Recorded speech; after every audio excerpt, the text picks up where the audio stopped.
Bonjour à toutes et à tous. Donc moi je vais vous parler effectivement protection rénale en chirurgie majeure et vous allez voir qu'il va y avoir quand même un peu de redite avec ce qui vient d'être fait sur l'insuffisance rénale chronique puisque il va falloir avoir la même attitude chez tout le monde pour limiter le risque d'insuffisance rénale aiguë et les complications qui en découlent. Donc voici mes liens d'intérêt, il n'y en a pas avec cette présentation. Un petit rappel sur la définition de l'insuffisance rénale aiguë pour savoir de quoi on parle. Il y a aujourd'hui, donc c'est la définition KDIGO qui date de 2012, qui fait aujourd'hui encore consensus, et qui utilise deux biomarqueurs, une augmentation aiguë de la créatinémie et ou une baisse de la diurèse, une oligurie ou une anurie, de manière aiguë. Et je voudrais insister sur un point qui est que le biomarqueur créatinémie qu'on utilise pour définir l'insuffisance rénale aiguë est assez mauvais parce qu'il va s'élever très tardivement dans le processus d'agression rénale aiguë et de baisse du débit de filtration glomérulaire. Ça, c'est une figure que vous avez déjà vue tout à l'heure. Et en fait, on a tous une réserve fonctionnelle rénale. On est avec normalement deux reins qui fonctionnent très bien, avec une clairance aux alentours, un débit de filtration glomérulaire aux alentours de 120 millilitres. Et on est capable, en cas d'agression, quand on est jeune et en bonne santé, d'augmenter notre débit de filtration glomérulaire, d'avoir une hyperclérance, de monter à 200-250 millilitres. C'est ce qu'on peut observer fréquemment en réanimation chez les patients polytraumatisés, par exemple, ou chez les grands brûlés.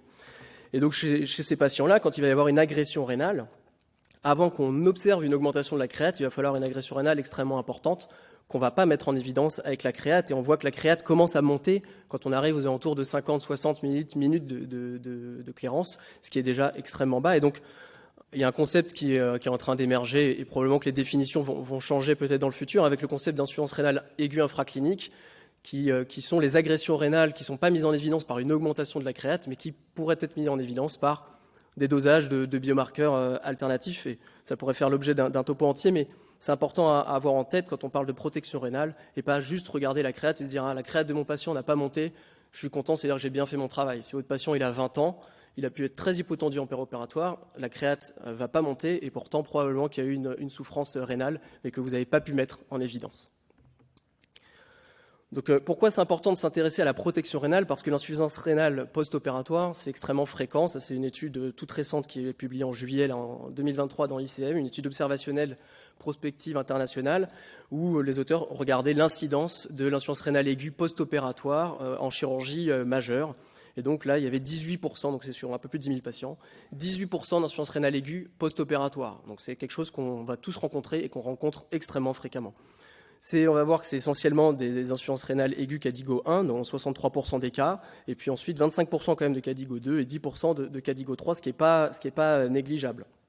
On a vu qu'on pouvait définir l'insuffisance rénale aiguë avec deux biomarqueurs, la diurèse ou la créate, et donc on voit que c'est plus fréquemment dans les KDIGO 1 une insuffisance rénale aiguë définie sur une augmentation de la créate, plus rarement sur les deux, et que plus on augmente dans la gravité de l'insuffisance rénale aiguë, et plus c'est l'augmentation des deux biomarqueurs, c'est-à-dire une baisse de la diurèse et une augmentation de la créate.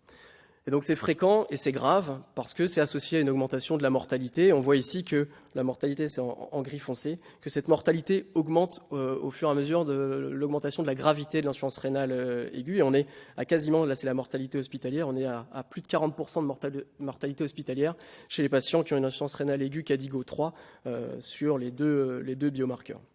Donc c'est fréquent, c'est grave. Donc il va falloir essayer de le prévenir. Et pourquoi c'est grave? Parce que, d'une part, l'insuffisance rénale aiguë fait le lit de l'insuffisance rénale chronique, et on sait que l'insuffisance rénale chronique est associée à un vieillissement accéléré cardiovasculaire, et donc à une augmentation de la morbimortalité d'origine cardiovasculaire. Et il y a de plus en plus de données qui montrent aussi qu'il y a probablement des effets aigus avec une augmentation de la morbimortalité aiguë, et notamment d'origine cardiaque également. Ces études, il y a notamment celle-ci, qui est une grande étude de cohorte, où les auteurs ont comparé un peu plus de 30 000 patients qui avaient fait une insuffisance rénale aiguë en cours d'hospitalisation à plus de 115 000 patients qui n'avaient pas fait d'insuffisance rénale aiguë en cours d'hospitalisation. Et ils les ont matchés, ajustés évidemment sur tous les facteurs confondants. Ils les ont suivis pendant 1 an et ils ont regardé l'outcome pendant l'année après la sortie d'hospitalisation. Et ce qu'ils ont observé, c'est que les patients qui avaient une insuffisance rénale aiguë en cours d'hospitalisation avaient une augmentation du risque de 40% de présenter un épisode d'insuffisance cardiaque aiguë dans l'année après la sortie d'hospitalisation. Et donc suggérant vraiment un lien entre agression rénale aiguë et atteinte cardiovasculaire. Donc ce lien entre insuffisance rénale aiguë et vieillissement cardiovasculaire accru, on l'observe bien ici dans cette étude. Donc les auteurs ont regardé le risque de mortalité cardiovasculaire en fonction que vous ayez une insuffisance rénale aiguë sans maladie rénale chronique, une insuffisance rénale aiguë avec une maladie rénale chronique, etc., etc. Et on voit que la courbe noire là, sur le schéma de gauche sont les patients qui ont une insuffisance rénale aiguë sans maladie rénale chronique préexistante. Ils ont le même risque de mortalité cardiovasculaire que les patients qui n'ont pas d'insuffisance rénale aiguë, mais qui ont une maladie rénale chronique. Et vous voyez sur le schéma de droite, qui montre là le risque d'évoluer vers l'insuffisance rénale chronique terminale en fonction du grade d'insuffisance rénale aiguë que vous ayez fait ou en fonction du fait que vous ayez ou non une maladie rénale chronique. Et vous voyez que la courbe, alors je suis un peu daltonien, donc je ne sais pas si c'est bleu ou violet, celle du milieu là, l'AKI stade 3, ces patients-là, ils ont un risque d'évoluer vers l'insuffisance rénale chronique terminale bien supérieur aux patients qui ont une maladie rénale chronique modérée. Donc clairement, c'est fréquent et c'est grave parce qu'on en meurt et on évolue plus facilement vers l'insuffisance rénale chronique terminale. Et donc il va falloir la prévenir au maximum. Alors, il y a des facteurs préopératoires, on va dire des facteurs de risque d'agression rénale, des facteurs qu'on ne pourra pas certains modifier qui sont liés aux patients, qui sont les comorbidités, la fonction rénale de base, l'âge, le diabète, le fait d'avoir un sepsis, etc. Et puis, il va y avoir des choses sur lesquelles on va pouvoir jouer, c'est les facteurs péropératoires et post-opératoires. Et on en a déjà parlé tout à l'heure avec Olivier, ça va être surtout la gestion hémodynamique péropératoire. Évidemment, éviter les néphrotoxiques, mais sur la gestion hémodynamique, on va pouvoir avoir un effet, surtout que nos médicaments vont avoir, eux, un effet hémodynamique, en général avec l'hypotension. Et donc tout ça, c'est extrêmement délétère sur le rein, et donc on va voir ce qu'on peut faire pour optimiser nos patients et limiter l'agression rénale. Donc ça, c'est un consensus qu'a déjà montré tout à l'heure Olivier. En 2021, des experts se sont réunis et puis ils ont essayé de proposer des recommandations sur la prise en charge périopératoire des patients pour limiter le risque d'insuffisance rénale aiguë. Et donc il a parlé des IEC, des ARA2. Alors c'est aujourd'hui dans les recommandations d'arrêter, de suspendre les IEC ou les ARA2, donc les bloqueurs du système rénine-angiotensin-aldostérone, dans le but de limiter le risque d'insuffisance rénale aiguë. Mais comme Carole l'a bien souligné, c'est surtout dans le but d'éviter l'hypotension en lien avec l'utilisation des IEC et des ARA2. Mais peut-être que si on contrecarre avec des médicaments l'effet hypotensif de ces traitements, par exemple par l'utilisation rapide et précoce péropératoire de noradrénaline, on peut prévenir l'insuffisance rénale aiguë en lien, ou l'agression rénale aiguë en lien avec ces médicaments. Et donc peut-être qu'on va avoir des données bientôt pour savoir si oui ou non il faut les arrêter. L'étude dont vous parlez tout à l'heure, Olivier, c'est l'étude Stop or Not, donc il y a un essai français, multicentrique, randomisé, qui évalue deux bras, un bras chez qui les IEC ARA2 sont arrêtés en préopératoire, un bras chez qui c'est continué, avec un critère de jugement composite à J28, que je ne vais pas détailler, mais dont les inclusions ont été terminées en début d'année, cette année, donc on devrait avoir les résultats bientôt, avec peut-être une réponse un peu plus claire à cette question. En tout cas, ce qui est certain, c'est qu'il va falloir lutter contre l'hypotension, parce que l'hypotension, c'est délétère pour le rein, c'est un organe dont on dit que la perfusion est autorégulée, c'est-à-dire que sur un grand range de pression artérielle, le débit est constant. Par contre, dès qu'on va baisser en dessous de ce plateau d'autorégulation, que la pression artérielle va baisser, à ce moment-là, le débit va être directement dépendant de la pression. Et donc, si la pression est très basse, le débit va être très bas. Et à ce moment-là, le rein ne va pas apprécier. Donc ici, vous voyez le lien entre le temps passé à certains seuils de pression artérielle et le risque de développer une insuffisance rénale aiguë. Et donc on voit que plus l'hypotension est profonde, plus c'est grave, et plus on passe de temps hypotendu, et plus c'est grave. Alors avec un cut-off qui est difficile, il y a probablement des variabilités inter-individuelles, mais en tout cas il y a un cut-off qui a l'air de ressortir, en tout cas dans des statistiques de population, c'est 65 mm de mercure. Et donc il faut probablement avoir cet objectif minimal chez les patients. On discutera après de la possibilité d'avoir peut-être des cibles un peu plus élevées dans d'autres populations un peu plus spécifiques. Donc il faut lutter contre l'hypotension péropératoire, mais il faut également lutter sans doute contre l'hypotension post-opératoire. Dans cette étude, les auteurs se sont intéressés à regarder l'incidence de l'hypotension post-opératoire chez les patients qui n'avaient pas fait d'hypotension péropératoire et de voir s'il y avait un lien entre cette hypotension post-opératoire et le fait de développer une insuffisance rénale aiguë post-opératoire.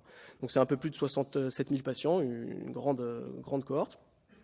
Ils ont pris différents seuils d'hypotension. Effectivement, en fonction, plus votre seuil va être bas, moins vous allez avoir d'hypotension. Mais quand ils prennent 75 mm de mercure, il y a un peu plus d'un quart des patients qui, dans les 4 premières heures, sont considérés comme hypotendus. Et ils les ont suivis pendant 48 heures. Donc, c'est pas si rare que ça, l'hypotension post-opératoire. Ils ont regardé ensuite l'association de cette hypotension avec la survenue d'une insuffisance rénale aiguë post-opératoire. Et quel que soit le seuil, 75, 65 ou 55 mm de mercure, ces 3 seuils étaient significativement associés au fait de développer une insuffisance rénale aiguë post-opératoire. Et donc, il faut probablement être vigilant à la pression artérielle aussi en post-opératoire et pas tolérer des pressions artérielles trop basses en salle de réveil ou en soins continus quand les patients vont en surveillance en soins continus. Et ça, c'est appuyé notamment par l'étude d'Emmanuel Futtier dont on a déjà parlé précédemment, où il testait dans cette étude deux stratégies de gestion de la pression artérielle péropératoire. Une stratégie avec un objectif de pression artérielle péropératoire et dans les 4 heures post-opératoires, de plus ou moins 10% de la pression artérielle systolique de repos. Et dans le bras contrôle standard, c'était une pression artérielle systolique d'au moins 80 mm de mercure ou pas moins de 40% de la valeur de repos. Donc le critère de jugement principal, c'était pas dans cette étude l'insuffisance rénale aiguë, mais quand on regarde l'incidence de l'insuffisance rénale aiguë dans les 2 bras, eh bien, une augmentation significative du nombre d'insuffisances rénales aiguës dans le bras contrôle. Donc on a l'impression ici d'un bénéfice à une stratégie ciblant la pression artérielle de base du patient. Donc, ce que recommandent là les experts dans cette revue de Nature en 2021, c'est au moins 65 mm de mercure chez tous les patients. Et on peut discuter, mais là, le niveau de preuve est encore assez faible, peut-être des objectifs un peu plus élevés chez les patients, notamment hypertendus chroniques, qui ont peut-être un plateau d'autorégulation qui est un peu décalé vers la droite. Ensuite, il va falloir optimiser la volémie du patient et optimiser toujours son hémodynamique. Et donc, on va chercher à avoir la volémie optimale. Alors, c'est toujours très compliqué quand on parle de ça. Mais on sait que d'un côté, être hypervolémique, être en inflation hydrosodée, ça fait de la congestion pour les organes et c'est délétère, on va le voir.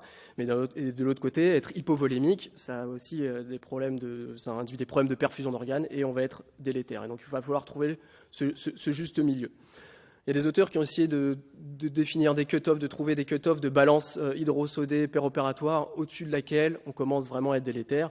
Dans cette étude-là, en chirurgie non cardiaque, sur plus de 5000 patients, ils tombaient sur un cut-off d'à peu près 40 ml/kg. Bon, je ne sais pas ce que ça veut dire, on va voir si on peut détailler un peu plus après. En tout cas, ce concept de congestion et d'hypervolémie et d'insuffisance rénale aiguë et de lien, en tout cas de causalité entre l'un et l'autre, il n'est pas tout nouveau. Ça, c'était une étude publiée dans Critical Care par Mathieu Legrand il y a maintenant 10 ans, où ils avaient regardé, alors ce n'était pas en périopératoire, c'était des malades septiques en réanimation, ils avaient regardé le lien entre la pression veineuse centrale dans les 24 premières heures après la mission en réanimation et le fait de développer une insuffisance rénale aiguë. Et ils avaient observé qu'à peu près au-dessus de 12 mm de mercure de pression veineuse centrale, on avait une augmentation très importante du risque de développer une insuffisance rénale aiguë. Et ça n'a pas été retrouvé qu'en réanimation. Là, c'est en péropératoire de chirurgie cardiaque, où les auteurs retrouvent un peu le même lien qu'on avait retrouvé entre hypotension, profondeur d'hypotension, durée d'hypotension et insuffisance rénale aiguë. Eux, ils ont regardé ce lien-là avec la pression veineuse centrale, avec 3 cut-offs de pression veineuse centrale, 12, 16 et 20, sur ces 3 graphiques, et le temps passé avec cette pression veineuse centrale augmentée. Et dans tous les cas, dès 12 mm de mercure, on observe une augmentation du risque d'insuffisance rénale aiguë, et avec le temps passé également, avec cette pression veineuse centrale augmentée, donc un réel lien.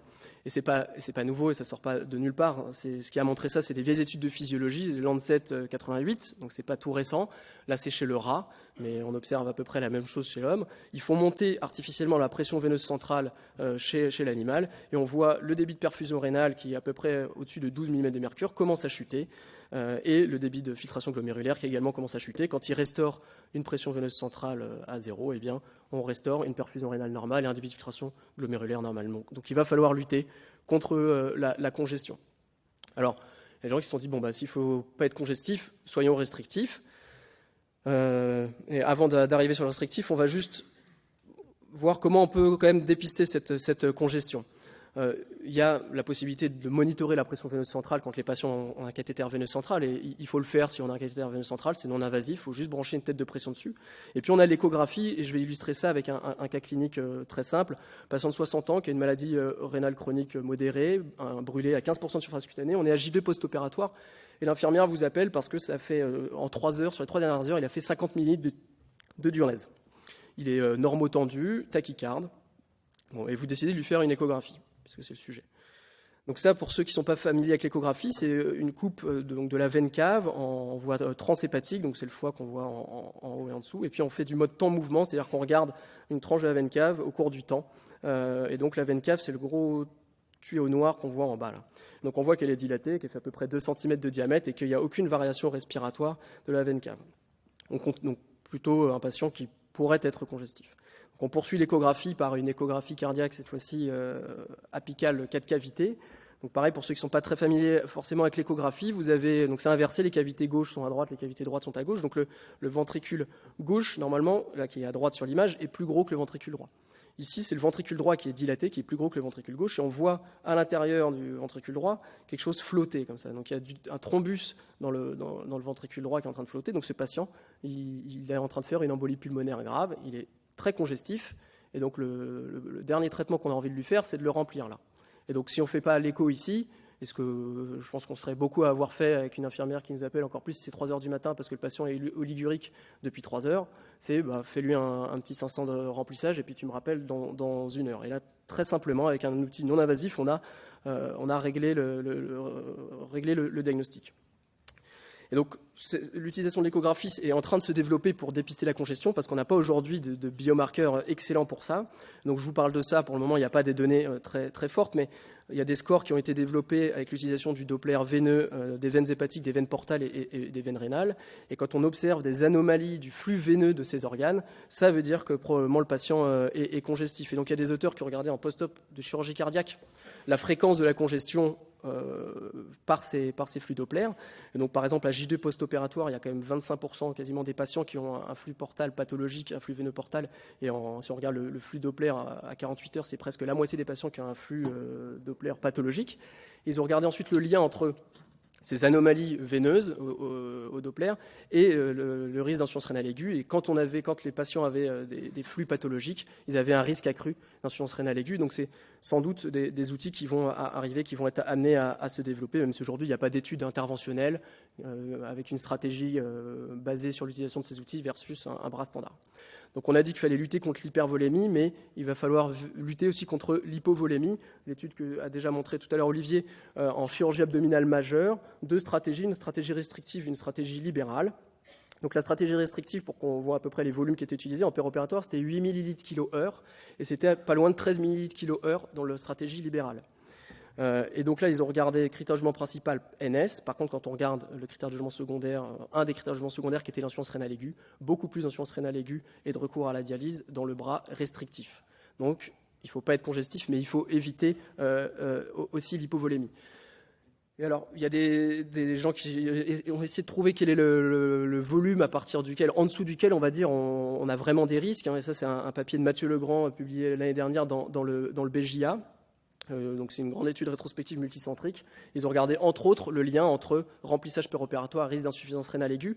Et on a l'impression quand même qu'en dessous de 10 ml/kH, quel que soit un peu le sous-groupe qu'on regarde ici, on a une augmentation du risque d'insuffisance rénale aiguë.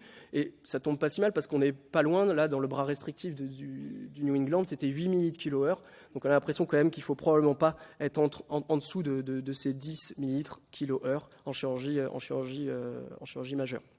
Et donc, il est recommandé de ne pas avoir de protocole restrictif chez les patients en chirurgie majeure, sauf évidemment cas très particuliers, le patient très insuffisant cardiaque, etc. Mais voilà, ce n'est pas le sujet du topo là. Et donc, comment on va guider finalement cette réanimation péropératoire avec les objectifs de pression, les objectifs de volémie, peut-être de débit? Il va falloir avoir des goal-directed therapy, des algorithmes avec du monitorage pour optimiser les patients, pour limiter le risque d'insuffisance rénale aiguë. Ça, c'est une méta-analyse qui a repris toutes les études d'utilisation de ces goal-directed therapy versus contrôle en périopératoire. Et clairement, quand on utilise ces algorithmes, on a une diminution du risque d'insuffisance rénale aiguë. Donc, il est recommandé de les utiliser, de monitorer nos patients les plus à risque. Je vais aller très vite parce que ça a été déjà abordé avant la grande discussion avec quoi je remplis cristalloïde balancé versus NaCl à 0,9%. Je remets rapidement la constitution, mais on en a déjà parlé tout à l'heure. Le NaCl à 0,9%, est suspecté, fortement suspecté d'être délétère pour le rein, notamment par son activité de vasoconstriction sur l'artère afférente à cause de l'hyperchlorémie qu'il induit. Beaucoup d'études au cours de la dernière décennie en réa avec des études positives, des études négatives. Une méta-analyse qui est sortie l'année dernière dans New England Journal of Medicine Evidence, qui reprend les grandes études des dernières années et qui n'est pas ni positive dans un sens ou dans un autre, mais qui montre que qu'il y a une réduction quand même de 11% du risque d'insuffisance rénale aiguë quand on utilise les cristalloïdes balancés versus une NaCl à 9%, versus une augmentation potentielle du risque de 2%. Donc quand même plutôt une tendance pour les cristalloïdes balancés. En périopératoire, donc ça c'est en périopératoire, pas d'effet sur la mortalité, une méta-analyse dans le BJA, mais avec finalement des études de faible effectif et peu d'événements. Pareil pour la dialyse. Par contre, pour les troubles hydroélectrolytiques, clairement, de l'acidose qui est induite par l'utilisation de NaCl à 0,9%. Une étude assez récente publiée cette année dans le Lancet qui peut-être va vraiment enfoncer le clou pour les cristalloïdes balancés. C'est cette étude qui utilise cristalloïdes balancés versus NaCl à 0,9% en transplantation rénale, donc une population très à risque d'agression rénale, s'il en est. Critère de jugement principal, reprise retardée de fonction du greffon, qui est classique dans cette population comme critère de jugement. Et donc, dans le bras cristalloïde balancé, il y a une diminution significative du risque de reprise retardée de fonction du greffon quand on utilise des cristalloïdes balancés. Donc, clairement, il n'y a plus la place en périopératoire au NaCl à 0,9%. Je ne vais pas revenir sur cette étude pour ceux qui avaient encore peur à cause du risque potentiel d'hypercalémie parce que le ringère contient du potassium. Transplantation rénale, on fait des kaliémies en péropératoire au pic de la kaliémie. Dans le bras ringère, il n'y a pas un patient qui passe au-dessus de 6. Dans le bras NaCl à 0,9%, on a 5 ou 6 patients qui ont plus de 6 de kaliémie en péropératoire. Donc il n'y a pas plus de risque, voire un sur-risque de faire de l'hypercalémie avec le NaCl à 0,9%. Il y a eu plein de traitements adjuvants qui ont essayé de prévenir l'agression rénale en périopératoire. À ce jour, aucun ne fonctionne. Un petit mot quand même sur un traitement qu'il va falloir surveiller dans les années qui viennent, c'est la dexmédétomidine. De plus en plus de littérature qui sort, surtout des études chinoises, en chirurgie cardiaque et en chirurgie non cardiaque. Alors en chirurgie cardiaque, quand c'est utilisé en pair et post-opératoire, ça semble être néphroprotecteur. C'est NS quand c'est utilisé juste en post-opératoire. Et puis en chirurgie non cardiaque, c'est NS, mais on voit quand même une tendance en faveur de la dexmédétomidine. Donc à surveiller, et surtout qu'il y a cette étude encore en transplantation rénale, où les auteurs comparent dexmédétomidine pair et post pendant 24 heures à pas de dexmédétomidine donc chez les receveurs. Critère de jugement, reprise de fonction retardée du greffon, il y a une diminution significative de la reprise du risque de reprise retardée de fonction du greffon dans le bras dexmédétomidine. Une petite étude, c'est 50 patients par bras, qu'il va falloir confirmer par d'autres études de plus grande ampleur, mais peut-être un signal, et donc peut-être que dans les années à venir, on aura une surprise avec enfin un médicament qui peut nous aider dans la prévention de l'agression rénale. Donc pour terminer, en préopératoire, la question des USC et des ARA2, on ne sait pas encore, mais on va sans doute avoir une réponse bientôt. En tout cas, comme l'a dit tout à l'heure Olivier, il faut dépister les patients et donc il faut qu'ils aient un dosage de créatininémie pour les chirurgies à risque et les patients les plus à risque. En pérop, management hémodynamique, éviter l'hypotension à tout prix, éviter la congestion, monitorer le remplissage qu'on va donner pour savoir ce qu'on fait. Les cristalloïdes balancés, la dexmédétomidine, on ne sait pas, mais peut-être dans les années qui viennent. Et en post-op, globalement, c'est toujours la même chose. Et peut-être une place au dépistage de la congestion dans les jours qui suivent le post-opératoire pour intervenir. Mais là encore, les études manquent à ce jour. Puis évidemment, éviter les néphrotoxiques. Et j'ai terminé.